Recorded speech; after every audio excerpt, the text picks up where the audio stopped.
Alright, you ready? Okay, let's do this. 3 a.m. and I'm in bed, balancing an ashtray on my bare belly. My girlfriend's rummaging around my bathroom, searching for herself. She's younger than me, so I'll chalk it up to inexperience, not knowing that at best, all she'll find in there is a cheap thrill, but most likely, just filth. The clattering ends with a cry of wonderment, floating down the hall. A skinny little silhouette sways out of the bathroom, a beer and something else in her hands. With every awkward step, I see whatever she's holding glint and wave in the dim light. She kneels down on the bed and shows me a straight razor, my latest dumpster diving treasure. Newly polished and sharpened in this light, it's an evil-looking thing. She giggles and simply asks, "Why?" I give a look I hope is bewildered and try to explain. I like the anachronism? My mind stretched thin with exhaustion and drink simply throws in the towel instead. She lunges, jabbing the razor forward.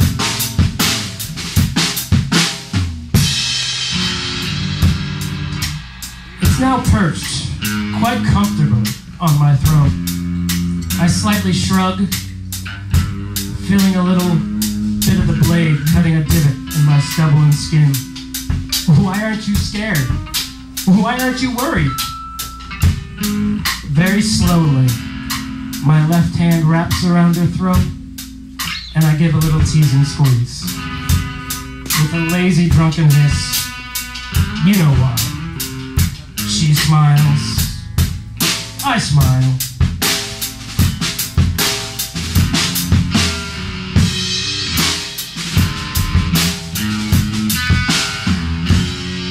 We haven't even spilled the ashtray.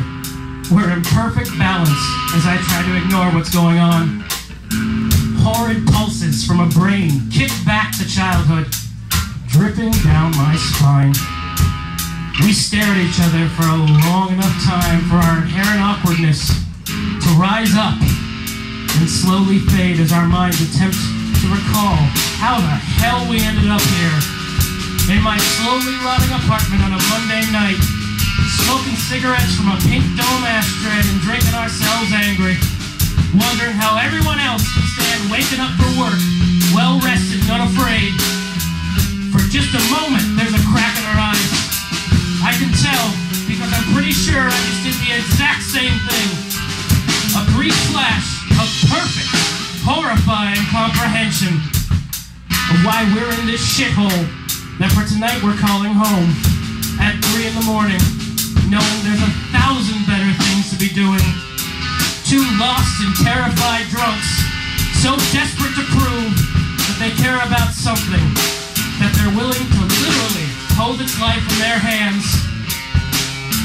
The masks slip on again quickly. She laughs. I laugh.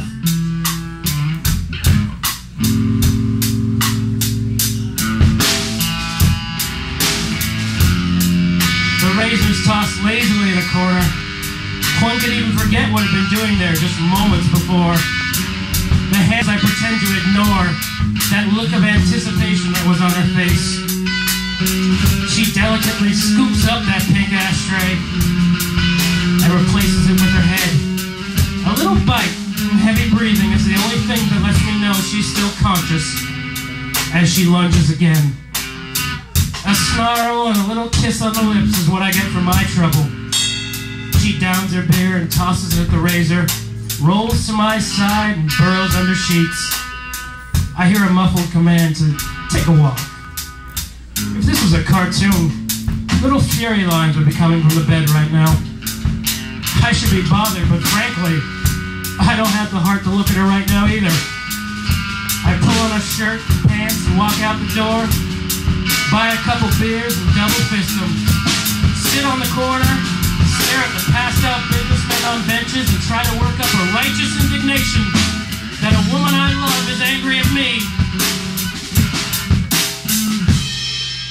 Because I refuse to hate her as much as she hates herself. Sam Carr.